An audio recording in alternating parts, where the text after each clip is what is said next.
hand in hand. We the people understand that there's an answer, there's a way. We the people have to say. So send the orders to prepare, that we the people do declare. Send the good news, send the word, we the people will be heard.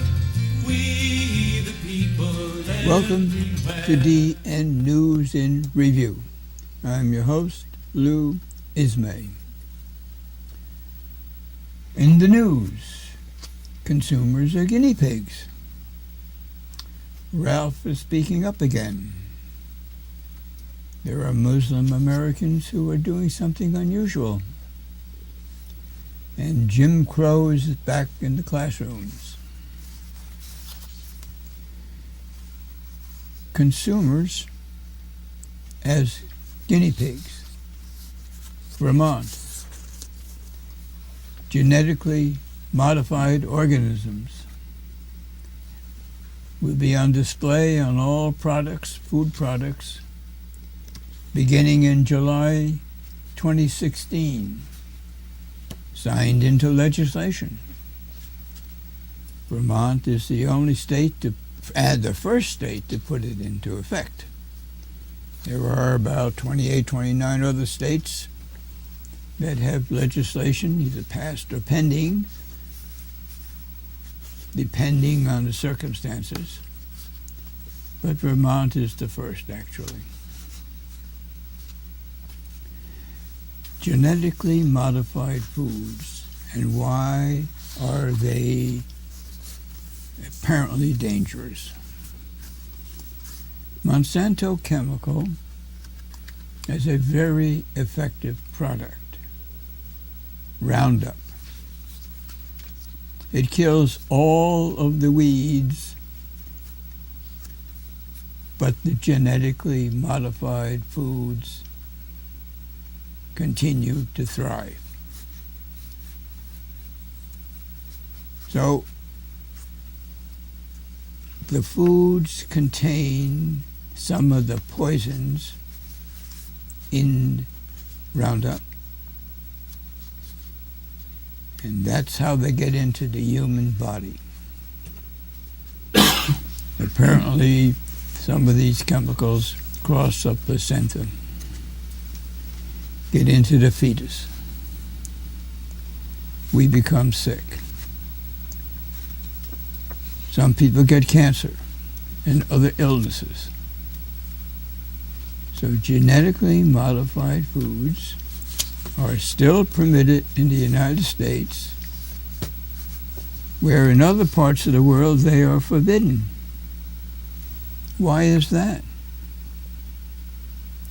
Why do other countries consider the health and welfare of their population as number one in some of the decisions? Why doesn't that happen in the United States? We think we're number one in a lot of things. Are we number one in protecting our people? Public health? Well, eventually we will prevail, and all foods will be so indicated, whether they contain genetically modified ingredients. Ralph Nader has spoken up again. He does this every once in a while. He's frequently interviewed on Democracy Now! What's he up to? Well, he's written a new book, Unstoppable. It's the emerging left-right alliances to dismantle the corporate state. It happens in a variety of ways. But people on the left and on the right of an issue find ways to create an alliance to get legislation passed that is really in the interest of people.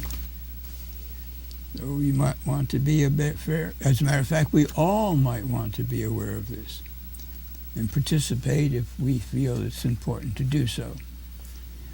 But it's happening small scale. He talked about it.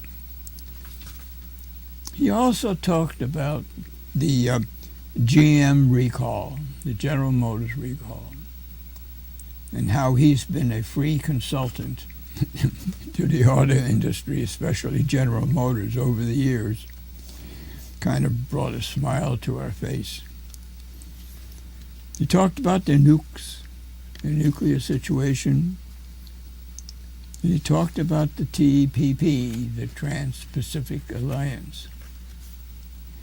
Now, we have other alliances. We have NAFTA, North American Free Trades. We have World WTO, World Trade Organization. These organizations were supposedly to benefit people around the world, creating more jobs, all sorts of good things. In fact, they are very successful for the corporations, the international corporations. They work for the big interests, the big money interests, but not for the people. We see that happening in our country. A prime example of people from Mexico who can't earn a living from the land anymore, and they seek work by coming to the United States seeking employment, and from other parts of South America, Central America. See, big corporations, multinational corporations, really do control all of this. In our country, they contribute great sums of money to the political campaigns of people on the national and on the state level. We elect these people, but their prime responsibility is to work with the corporations that have supplied them with the means to get elected. And so our business is left, their business comes first. Had we thought about this? And the Trans-Pacific Partnership is expected to control about 40% of the entire global economies. The danger is that it's a secret pact. The White House knows what this pact, the details of this pact, but our Congress does not. The President wants fast approval. Will there be time for the Congress to look into things? No. Only very few congressmen have been permitted to see the details, and only a limited number of details. Highly restricted. The lobbyists for these corporations know all of the details. But what people are finding out is that if this Trans-Pacific Partnership passes, corporations will have the control of all of the countries involved. They will be able to prevent these countries from doing things for the benefit of their populations. If there's a health hazard, or if there's a hazard in some way that to the population, and that correcting that hazard in some way affects the profits of the corporations can bring these countries to a tribunal. It's not a court, a tribunal, and will prevail. It's been happening in other instances. So people have little or no control at all over their own affairs. The profits become the number one issue. Oh, we sometimes shrug our shoulders, and we sometimes complain, and we sometimes make a joke out of it. But what's happening to people around the world, when we look at it seriously, carefully, it's no joke at all. What's happening with Muslim Americans? What's different? They've been sidetracked, they've been spied upon, they've been scammed as terrorists, many in jail. Well, it has to do with the FBI no-fly list. 4 Muslim Americans have brought a suit. So it's going to be a case that has to be decided in the courts. The issue with the no-fly list, no one knows how to get off the list. No one knows how they got on the list. It's complete silence. So, the challenge is to find a new legal mechanism to learn what's been going on, to change the issues so that the terrorist screening database will be less rigidly enforced, or whatever is necessary, so that people know what's happening and why. It's called transparency. It turns out that this lawsuit is being joined by the CCR in the City University of New York. The organization is creating law enforcement, accountability, and responsibility program, and it's called CLEAR, C-L-E-A-R. Now, the ACLU has been involved at some points in situations such as this, and but what brought this to a head? The idea that people don't know why they can't fly on an airplane, why they are considered to be a risk for civil aviation. We reported, it was in the news, discussed on Democracy Now!, a PhD candidate who could not get back to the United States and get back to her studies. Took 8 years of court fighting to know why she was on the no-fly list and how she could get off. Government denying any responsibility. Took 8 years of fighting. She finally prevailed.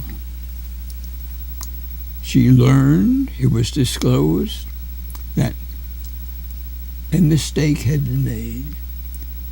Somebody checked, it was a yes-no question, somebody checked the wrong box, and she couldn't fly. The government, for 8 years, denied admitting a simple clerical error. Can you imagine the money spent?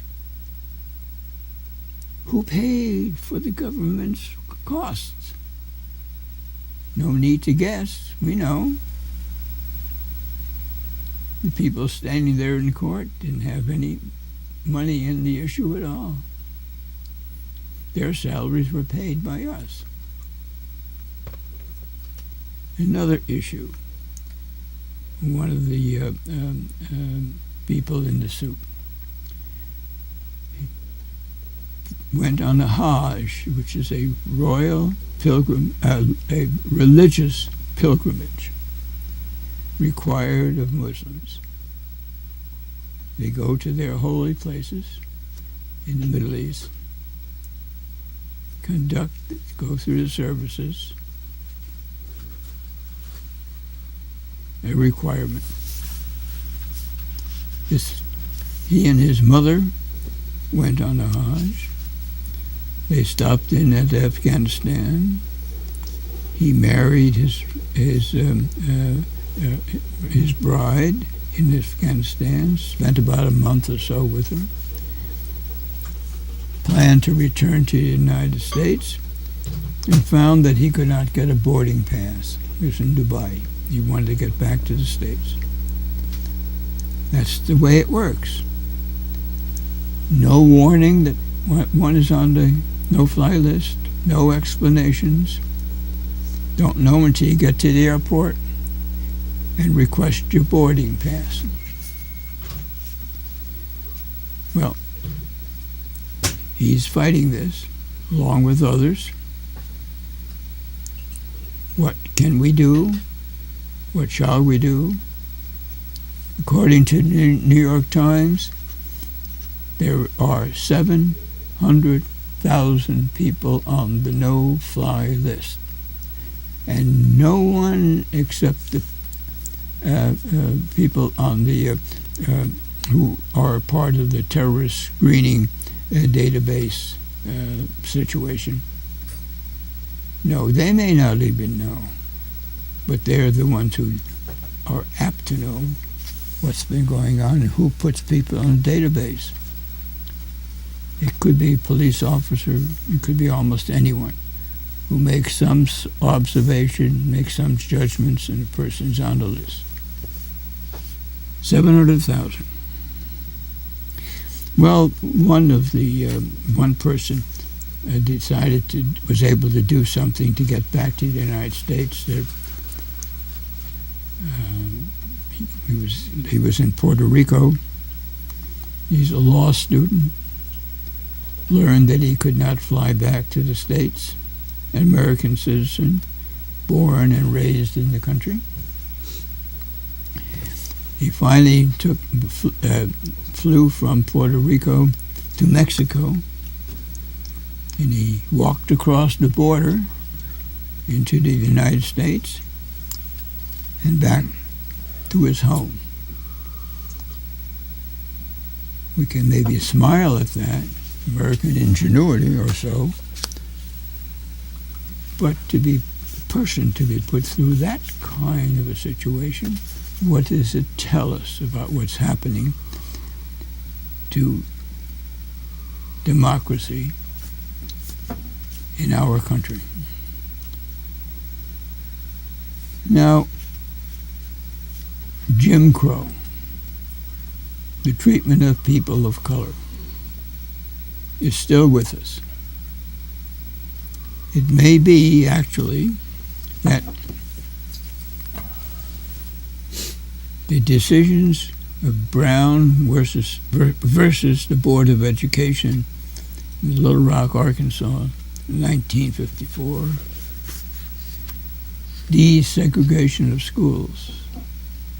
It may be that there never has been true desegregation in the schools. An example in Tuscaloosa, children of color segregated in different school system, different schools, inadequate teachers, inadequate facilities, inadequate textbooks. The irony is that when they get to college age, they are considered to be part of the desegregation of the schools. However, recent ruling puts the decision of desegregation in colleges to the states to decide. What's been happening? There's another situation. There has to be extra care. The reason why colleges colleges could admit people without, well, they had some restrictions, but to admit people. Colleges had to provide an economic opportunity kind of a program to help these new college students to deal with college level courses. Had to do something because in the grade schools and the high schools there was not adequate, proper, rigorous education for these people of color. So something had to be done. Now a decision in the courts. It's up to the states to decide. So we lose a national policy.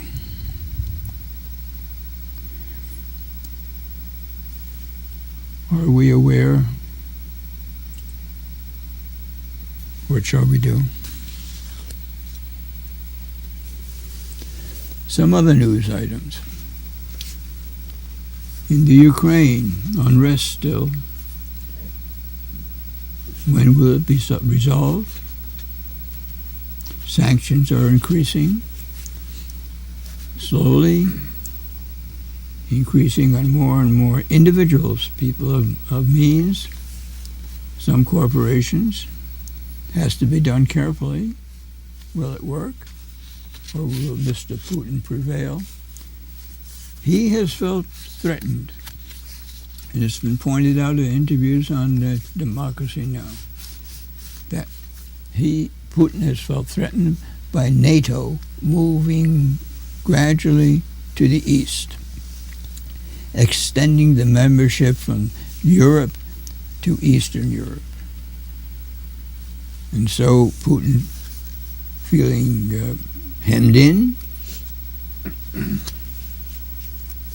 naturally would respond in some way, in addition to his own ambitions, about allegedly ambitions to reconstruct some of what was once the Soviet Union.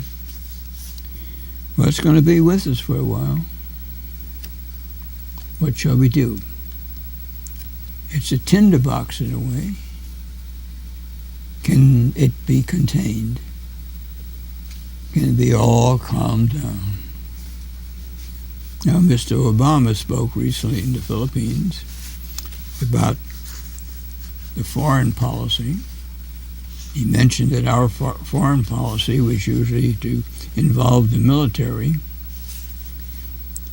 He's been striving not to do that, using other means to resolve tricky issues on the international scale.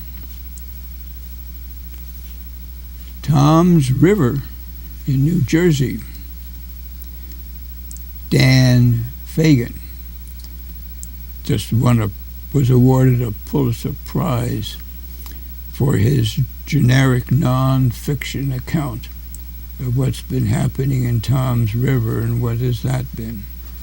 Tom's River site, little village site of toxic dumping, causing all sorts of illnesses of cancer. One of the people interviewed was a woman named Linda Gillick and her son Michael.